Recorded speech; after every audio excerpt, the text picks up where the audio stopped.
alunos do segundo período, espero que continuem bem.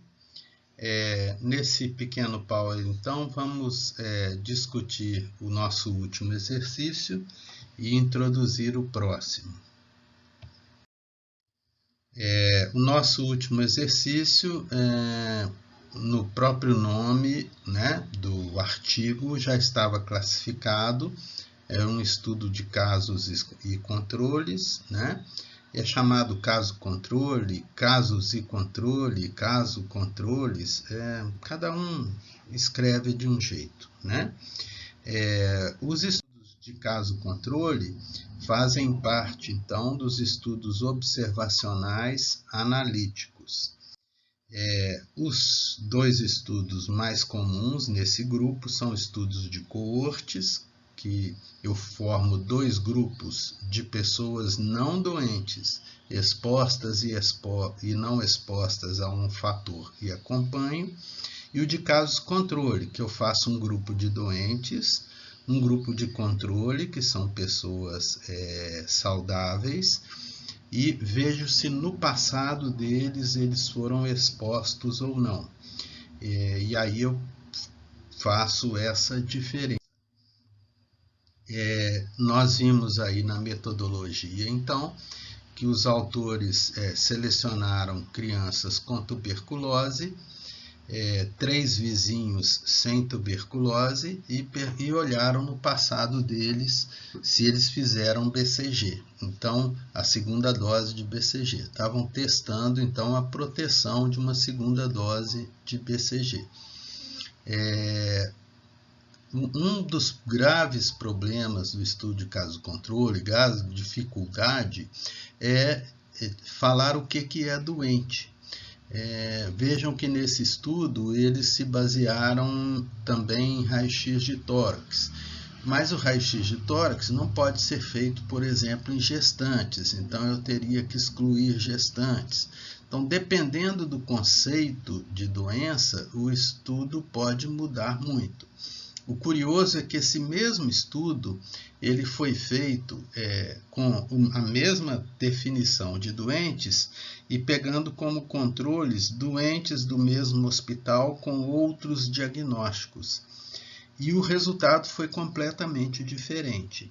Então, a seleção do controle, você tem que identificar que eles não preenchem aquela definição de doença. E isso, às vezes, traz dificuldade. Por isso que sempre se prefere você pegar controles, por exemplo, da mesma rua, mesma idade, mesmo gênero, que aí você dificulta a possibilidade de não fazer o diagnóstico, como pode acontecer dentro de um hospital, por exemplo. E, além disso, tenta igualar fatores socioeconômicos, né, que na tuberculose, por exemplo, pode influir muito. Então, dessas características, vêm as vantagens e desvantagens desse estudo. Ele é geralmente barato, porque você não vai acompanhar durante o tempo, você vai perguntar se a pessoa foi exposta ou verificar, nesse caso aqui pela cicatriz de BCG, né, segunda cicatriz. Você pode avaliar mais de um fator, né? Ele é aplicável em doenças muito raras, porque fazer estudo de coorte em doença muito rara, às vezes é quase impossível, né? E ele produz informações muito rapidamente. Você é capaz de acabar muito rápido. Nas desvantagens, nós já vimos aqui a dificuldade de formar adequadamente esses grupos de doentes e não doentes. Depois, você depende, às vezes, da memória, se a pessoa foi exposta ou não. Aqui você podia ter um marcador, que era a segunda cicatriz de BCG, mas há estudos que você vai perguntar para a pessoa, você usou pílula anticoncepcional no passado, sim ou não? E aí você pode ter um problema na resposta, né? Então, essa pode ser uma grande situação.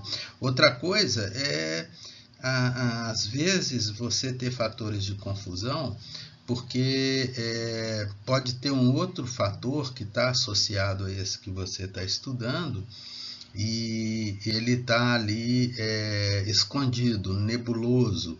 Por exemplo, eu verifico se quem toma, entre os doentes, quantas xícaras de café tomava por dia, entre os não doentes, quantas xícaras tomava, para ver em relação a câncer gástrico. Só que eu posso ter o hábito de fumar mais comum em quem tomava muito café, e ele não estar claro aí, e eu acabar atribuindo ao café uma coisa que na verdade tinha relação com o hábito de fumar. Então ele não tem a mesma capacidade de resultados mais claros como no de coorte.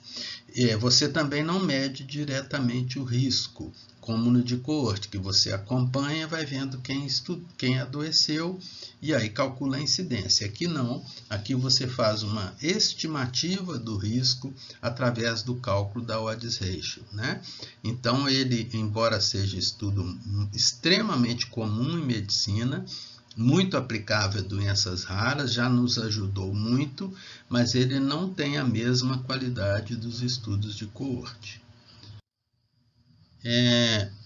No próximo exercício, vocês vão ver um exemplo de um estudo experimental. O estudo experimental é como se fosse um estudo de coorte, você forma dois grupos, só que o pesquisador ele vai injetar no grupo exposto o que ele está estudando, por exemplo, um medicamento, vacina, né? Então ele forma dois grupos de não doentes, por exemplo, em relação ao sarampo. Num grupo aplica vacina de sarampo, no outro não aplica, e mede depois os resultados em relação ao sarampo. Então ele é bastante interessante, seriam estudos ideais, porque você controla melhor dose, exposição, tudo mais. Só que muitas vezes você vai esbarrar em problemas éticos, né? É muito importante a formação dos grupos de forma aleatória. Eu não escolho quem que eu vou aplicar o medicamento, quem não vou aplicar. Eu vou sorteando, formando os grupos, aí quando os grupos estiverem equiparados em idade, sexo, eu inicio o experimento. E é muito importante que ele seja duplo cego, ou seja, nem o pesquisador sabe o grupo que recebeu o medicamento ou a vacina, nem a pessoa que está recebendo.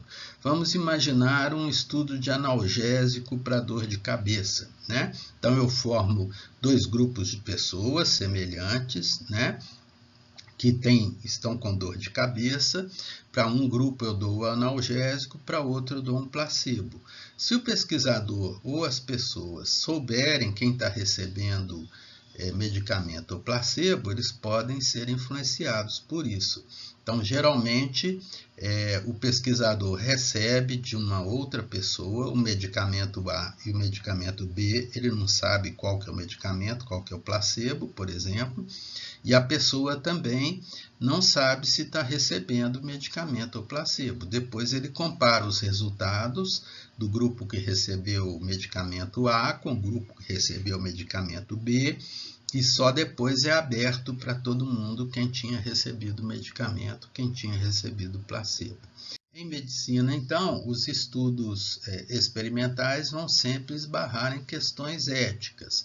Muito importante que toda pessoa envolvida, todo paciente, ele seja muito esclarecido que ele está participando de um experimento, que ele pode receber um placebo, tudo isso. Então, ele deve receber um termo de consentimento livre, ele não deve ser obrigado a participar de nada. É ideal que ele não receba nenhuma recompensa para participar do estudo, e esse documento vai ter que fazer parte de todo o projeto de pesquisa. E esses estudos, obrigatoriamente, todo estudo hoje se exige isso, mas esse aqui, obrigatoriamente, ele vai ter que ser registrado no CONEP, que é o Conselho Nacional de Ética em Pesquisa. Aí ele é enviado para a Comissão de Ética local. Um comitê de ética vai analisar o projeto, pedir modificações, que ele achar necessárias, e só depois que aprovado por o comitê de ética, você pode começar o seu estudo. Tá? Então, vocês receberam aí um exemplo de um estudo experimental para vocês estudar, que compara a permanência de anticorpos contra a vacina varicela em pacientes que receberam de varicela não, de febre amarela, em pacientes que receberam diferentes doses da vacina, verificando então, ao final de um tempo, se há diferença entre quem recebeu. Estou postando para vocês então o estudo, que é nosso estudo 5. Na próxima aula nós vamos discuti-lo e vamos fazer uma pequena preparação para a nossa avaliação, que eu vou enviar para vocês na próxima aula, para vocês fazerem com consulta e me devolver da forma que nós vamos combinar. Muito bom exercício para vocês.